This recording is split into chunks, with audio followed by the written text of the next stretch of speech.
hay una idea que, bueno, nos acompaña siempre. La vida, tanto en lo físico como en lo espiritual, se entiende mucho mejor a través de etapas, ¿no? Hoy vamos a analizar un texto que toma esta idea y la convierte casi en el mapa de un viaje interior. La fuente es un escrito de Josué titulado El pan de este día.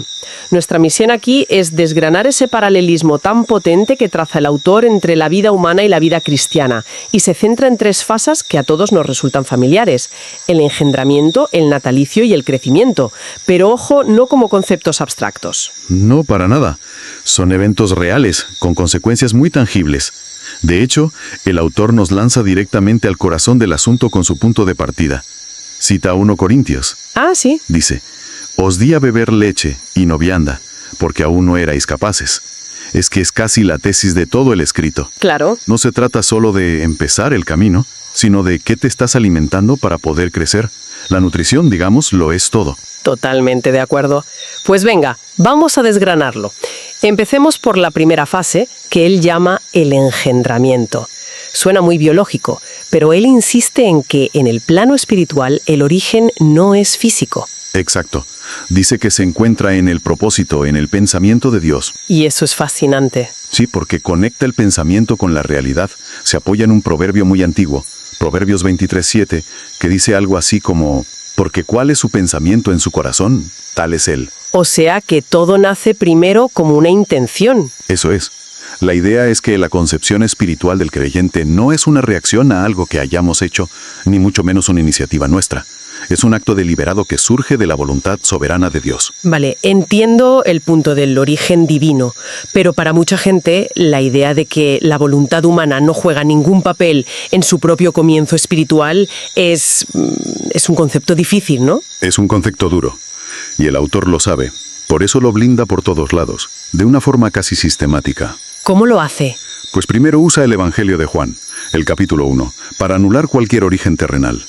La cita es muy directa, ¿eh?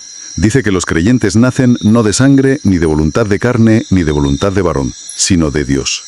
Con esto corta de raíz cualquier mérito humano. Ya, deja las cosas bastante claras. Pero no se queda ahí. Para rematar, trae a Pablo y su carta a los Efesios. ¿Qué añade? Pues dice: «Somos hechura suya, creados en Cristo Jesús para buenas obras, las cuales Dios preparó de antemano». Vaya. El mensaje es inequívoco. Esto no es una improvisación.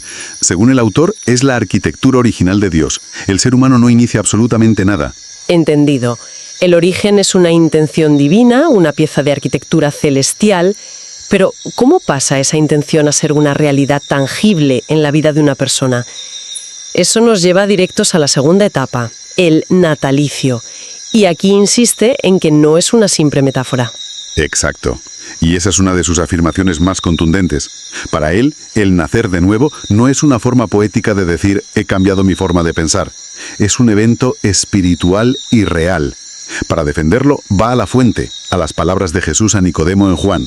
¿El famoso pasaje? El mismo. El que no naciere de nuevo no puede ver el reino de Dios. No lo presenta como una opción, sino como una condición indispensable. Y hay una frase ahí que parece el núcleo de todo. Lo que es nacido del espíritu, espíritu es. El texto le da muchísima importancia a esto. Totalmente. Es como si dijera que este nacimiento genera una nueva naturaleza, un cambio de ADN espiritual, por así decirlo, no solo de comportamiento. Un cambio ontológico. Un cambio en el ser, exacto. No es una capa de pintura nueva sobre una pared vieja. Es una estructura nueva por completo. Y refuerza esta idea con otras fuentes, como la Carta de Santiago, que afirma: «Él de su voluntad nos hizo nacer por la palabra de verdad». Siempre la misma idea, su voluntad, su acción. Y para demostrar que este no es un proceso que pueda fallar, recurre a una profecía, ¿verdad? Sí, una referencia profética de Isaías, que es una pregunta retórica potentísima. ¿Yo qué hago dar a luz no haré nacer? Claro. El argumento que extrae es que Dios es consecuente. No inicia una gestación para luego abandonarla. Si concibe, lleva el proceso hasta el nacimiento. Es una garantía. De acuerdo. Tenemos un origen en el plan de Dios, el engendramiento, luego un nacimiento real, el natalicio. Esto nos lleva a la tercera etapa, que parece la más larga y quizá la más peligrosa, el desarrollo. Y aquí vuelve con muchísima fuerza la metáfora del alimento. Totalmente. Si las dos primeras fases son actos soberanos de Dios, esta tercera, el crecimiento, depende de una participación activa. El autor cita a Pedro. La leche espiritual no adulterada. Esa misma. Anima a desearla. Y es crucial entender qué es para él esa leche. No es simplemente acumular datos bíblicos. Entonces, ¿qué es? ¿Cómo se define ese crecimiento? El crecimiento es cualitativo. Se cita 2 Pedro 3:18, que dice que hay que crecer en la gracia y el conocimiento de nuestro Señor y Salvador Jesucristo. Por tanto, esa leche pura, ese alimento que nutre de verdad, es el conocimiento directo y puro de Cristo, sin añadidos, sin mezclas. Y aquí es donde la cosa se pone seria. Porque si hay una leche no adulterada, es porque existe la adulterada. ¿Qué es lo que para el autor contamina ese alimento? Y aquí es donde el autor se vuelve increíblemente específico y para algunos muy polémico. A ver. Define la leche adulterada como mezclar la verdad con doctrinas humanas. Y el ejemplo central que pone es la idea de que en la divinidad existen personas distintas, en lugar de un solo Dios verdadero que se manifestó en carne, murió y resucitó. Momento. O sea, no está hablando de errores de interpretación menores. Está trazando una línea directa entre una doctrina teológica muy concreta, lo que se conoce como la Trinidad, y el estancamiento espiritual. Es una afirmación de un peso enorme. Enorme. Desde la perspectiva del autor, esto no es un debate académico para teólogos. Es literalmente un veneno nutricional. Vaya tela. Adulterar la leche así, para él, es distorsionar la identidad misma de Dios y, por tanto, contaminar la fuente. Y las consecuencias que describe son devastadoras. La imagen que usa es muy dura, la de un enano espiritual. Es casi una provocación. Lo presenta como el resultado inevitable de una mala alimentación. Si un niño solo come azúcar, no crecerá sano.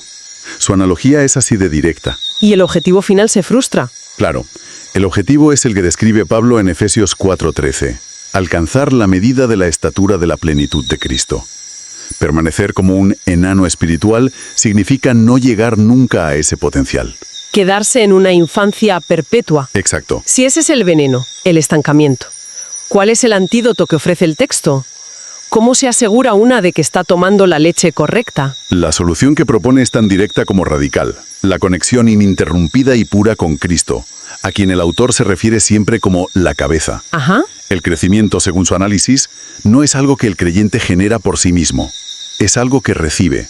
Cita Colosenses 2:19, que critica a los que no se mantienen unidos a la cabeza, en virtud de quien todo el cuerpo crece con el crecimiento que da Dios. Es decir, que el crecimiento no viene del esfuerzo del miembro individual, sino que fluye desde la cabeza a todo el cuerpo. Exactamente.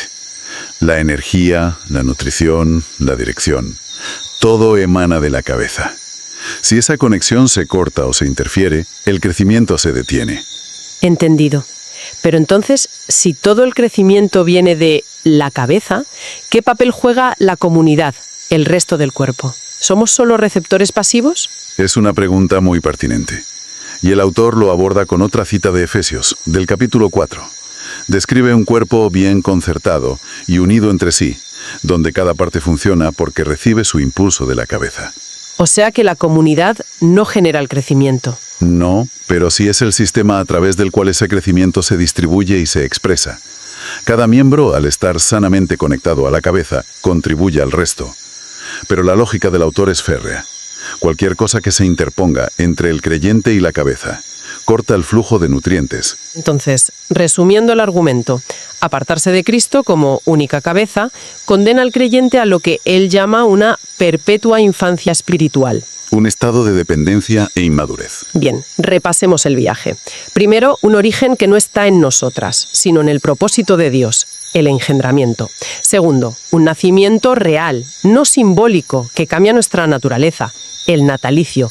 Y tercero, un proceso de maduración, el desarrollo, que depende críticamente de la calidad del alimento. Y el hilo conductor que une todo es que para este autor, la teología que adoptas determina tu biología espiritual. Es una forma muy potente de verlo. Desde luego, la calidad del alimento y la conexión directa con la cabeza son los factores que determinan si pasas de la infancia a la madurez. De hecho, el texto original concluye con un par de preguntas de reflexión muy directas, que son casi un espejo para quien lo lee. Sí, Invitan a una introspección personal sobre dónde se encuentra cada uno en este proceso y sobre todo de qué se está alimentando.